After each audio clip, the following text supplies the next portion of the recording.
we were on a break, and of course we've closed everything down. So let's go back in and open up the file we created earlier today. Okay. Of course, where do you remember that we can go to open our file? Well, earlier you showed me the Backstage view, and one of the things that was in the Backstage view when I choose File is Open. Okay. So that maybe that's a good place to start. That's a good place. Is there another place we could have gone that wouldn't have made us go to the Backstage view? Yeah, earlier we also talked about the Quick Access Toolbar, Right. and because we do open files all the time, Right. I begged, borrowed, and pleaded for you to show me where we could quickly get to that, and so we added it to our Quick Access Toolbar. My arm still hurts a little bit from that, but okay, let's do that one. Since you begged so hard, I figured we should use that.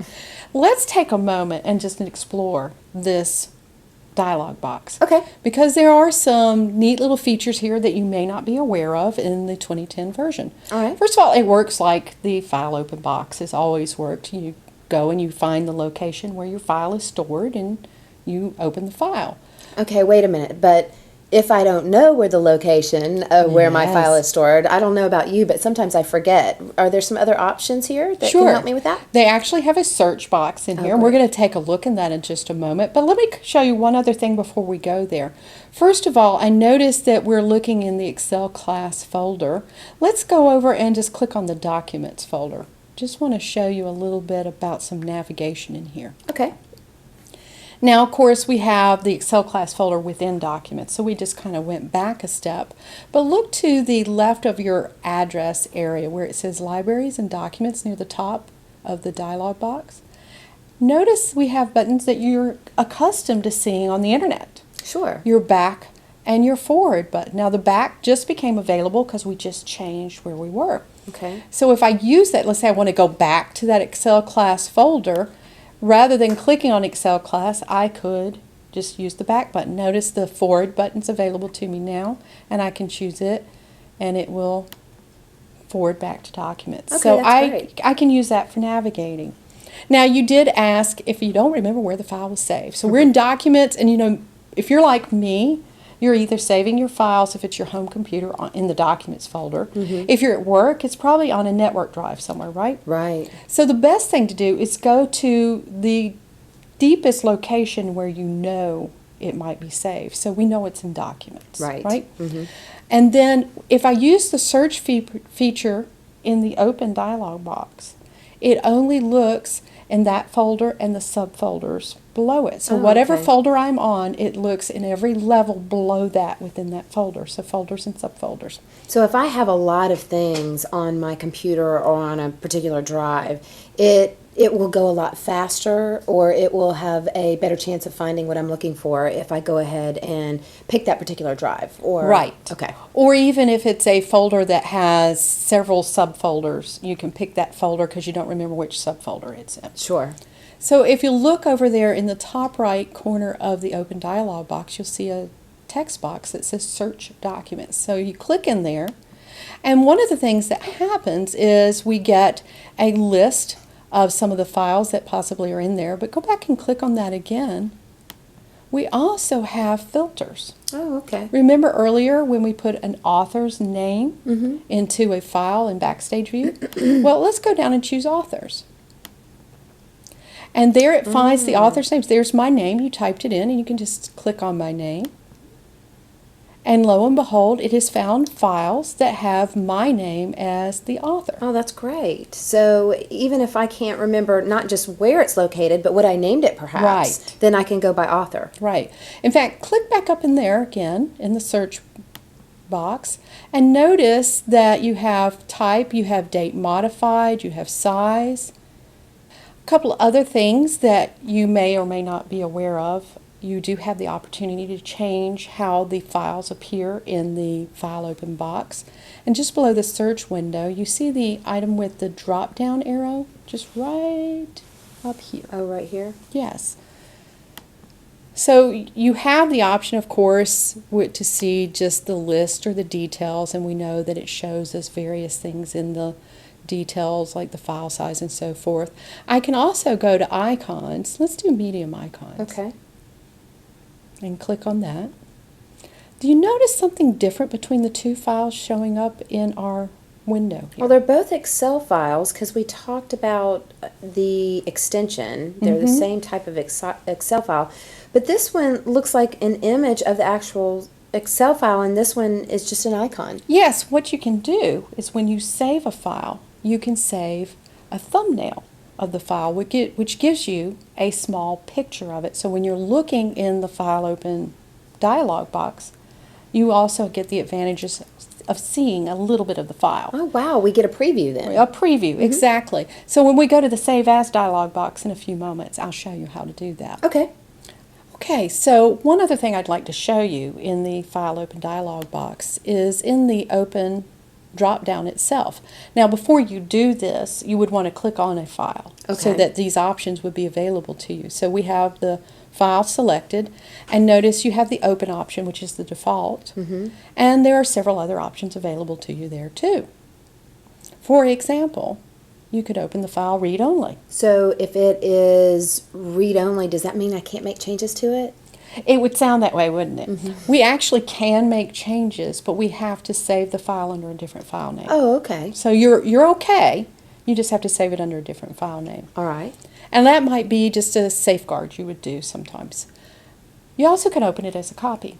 So this file is called Christina's file. If you opened it as a copy, it would be Christina's file 2. Okay, so if I had some information in there and maybe I wanted to try something new and I didn't want to mess up my original Exactly. information. Right. You wanted to get in there, play around with the data a little bit, maybe try some different things with formulas or some charting or database functions, and you don't want to mess up your original. You can practice in a copy. Okay. Of course, we have open and protected view. What do you think that is? Well, I hear a lot about viruses and things coming into a computer and messing files up. So does this do something to prevent that? Yes. If you have a file that you have doubts about, it's either something's flagged you about it or it's come from a questionable source and you still want to open it, then you could open it in protected view. Okay. I would suggest, though, if it's from a questionable source, that you don't open it. Right. But if for some reason you need to. And of course you have open and repair. If you do have a file that for whatever reason has been flagged that there may be something wrong with it, maybe it has a virus or something corrupt in the file, open and repair will try to fix the file for Oh, you. okay. It's not a guarantee, but it is something that you can try and do. What do you think that last one does? Show previous versions. Well, does it keep copies of versions of the file that I have worked on before? It does. Oh, It wow. remembers. So you can go back and see when you've saved the file and see what the file looked like at those times. So for example, let's look at show previous versions here. There you see that this file was saved on August 22nd, so a little over a week ago, and that's a previous version of the file. And if you wanted to, you could go in and look at that. Oh, okay. Well, that's great. So that's a fail-safe. If something goes wrong with a file or I've done something and I've saved it, then I can go back and look at a previous version. It's a backup, right? Great. Exactly. Okay, so we have looked at the open dialog box, and let's take a moment and go look at the Save As dialog box. It has some of the same features. File, save as. So we go to Backstage View, the File tab, and click on Save As. And of course, this looks very similar. It does. Looks Notice- almost exactly the same. Yeah, just about. There's a few minor changes here. Notice that you still have that search box. Oh, yes, up in the top right-hand corner. So if you wanted to search for a particular file, maybe you wanted to overwrite it or whatever, or save this in the same location, something along those lines, you could search for a file here. And we have this the same too. Right. You can choose to see a list or details or see items in your medium or large, extra large icons. Okay. And then if you click out there, you also have, of course, your file name and your Save As type, which we looked at in an earlier module. But notice below the Save As type, you have little text areas where you can put in the author, you can add a tag here, you can add the title here, and there's that checkbox, Save a Thumbnail. So let's do this. You know what? You opened up the tire production file. Let's cancel this one just a moment. And go open up the other file because it doesn't have a thumbnail. Okay. And do the File Save As. And then choose Thumbnail. And if you want, you could add some other information. You could give it a tag. Let's see, this was quarterly data if you wanted, or production or something along those lines, whatever you think would be useful. If you use a tag, by the way, you want to stay fairly consistent with your tags so that they are useful to you. If you have too many tags, then it may not be very helpful on your searches. Okay. All right, so let's click Save. All right, so it knows this file already exists, so it's just going to make sure that you want to replace it with what we're saving now, which is the same file with the thumbnail. So we'll say yes. And now let's go back. You can do the Save As box. And we have a thumbnail. Look. Yeah, that looks a lot better. I really like that feature. Yeah, it's a really cool feature, especially if you don't remember the file name, but you know what folder it's in. If you've saved that thumbnail, then a lot of times that little preview window will give you an idea of what you're looking for. So we have looked at a lot of options here. Notice, by the way, that the backwards and forwards buttons are up there. We haven't navigated around in our folders, so they're not active. But if we had navigated to a different folder, those would be active for us too. And let's do one other thing. Go over to your drop down on your list and details. We're seeing icons right now, the view list right there. Thank you. And let's do details. If you take your mouse and place it over one of those headings, like, let's not do name, let's go with date modified, and click your right mouse button. You could choose which columns you actually want to see in the details list. So instead, if I wanted to see the authors, or if I wanted to see the tags, didn't change. Let's scroll to the right. Then I can add that information to there. Also, I can change the size of the dialog box just by putting my mouse on the border of the dialog box over to the right, and I can stretch it out. There you go. And then I can see all the columns that are in my list. Okay, that's great. Okay. Now, there's only one other thing I want to show you in this module, and it's where the AutoSave and AutoRecover are, because, of course, saving is so important. Anybody who's ever started on a file and gotten really tied up in the information and forgotten to save really is happy to have AutoSave or AutoRecover there. Of course, we all know we should save again, save some more, right? That's right. Absolutely. So let's cancel here, and we're going to go to Backstage View and see where the AutoSave and AutoRecover are stored. So we're going to come all the way down to Options, right up near the bottom of the list. And on the left-hand side of your window, there's a Save choice. And here's where AutoSave and AutoRecover are stored. Notice you have Save AutoRecover information every 10 minutes. Now that is automatically set as a default. You could change the time, but right now it's set where every 10 minutes in the background it's going to save a copy of your file.